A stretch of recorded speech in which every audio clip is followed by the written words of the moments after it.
Creepypasta time, the light in my basement keeps turning on and off.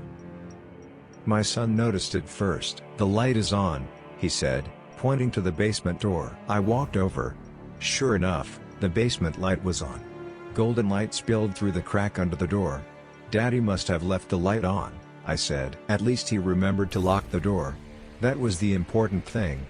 The chain was drawn over it, making sure Owen couldn't get in and fall down the stairs. "I'll go turn it off," I said, stepping towards the door. The light turned off. I stopped in my tracks, my brain not fully processing the implication.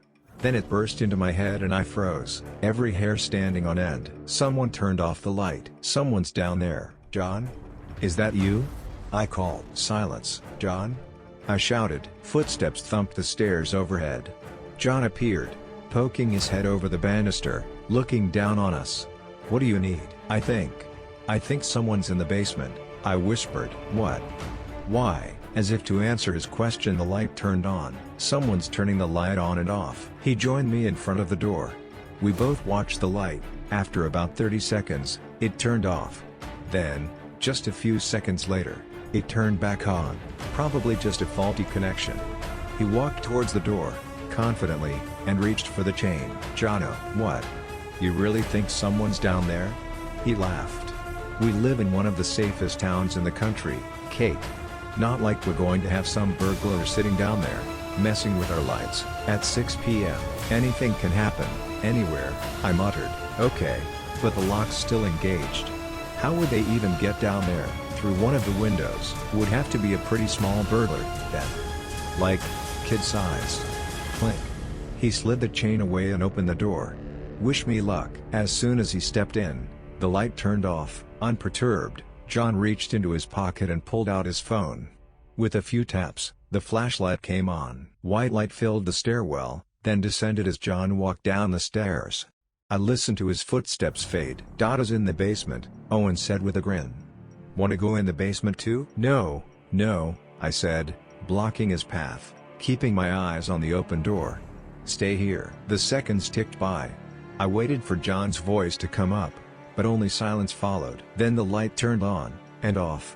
On, off, on, off, flashing across the stairwell. Then, finally, it turned off. "John?" Glancing back at Owen, I walked up to the door and peered down. Pitch darkness, not even a light from John's flashlight.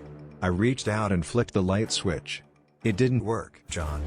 Are you okay?" A pause. Then, his voice, weakly calling up from someplace unseen in the basement. "Lock the door, John. Lock the door." Oh God, oh God. Owen's footsteps sounded behind me. I quickly stepped out, slammed the door shut, pulled the chain across it. Then I grabbed my phone and dialed 911. But something in my heart told me I'd never see John again. When the police came, they ran down and searched the basement. But they didn't find John or anyone else. The place was empty. All they found was his phone, face down on the cement. I cried all night. Days went by. Owen asked for his daddy. It was heartbreaking, but as it turns out, I was wrong about never seeing John again. A week from the incident, after Owen went to sleep, I heard a strange thump coming from the basement. I didn't dare unlock the door. Instead, I went outside, into the cold night, armed with mace and a flashlight. I crouched in the wet grass next to one of the windows.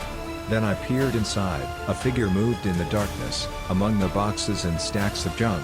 I turned on the flashlight and shined it inside. The beam inside was dim, attenuated by the dust and grime stuck to the windows. But even in the shadow, I recognized the long face, the messy blonde hair. John. His eyes pure white. His hair stilted and clumsy.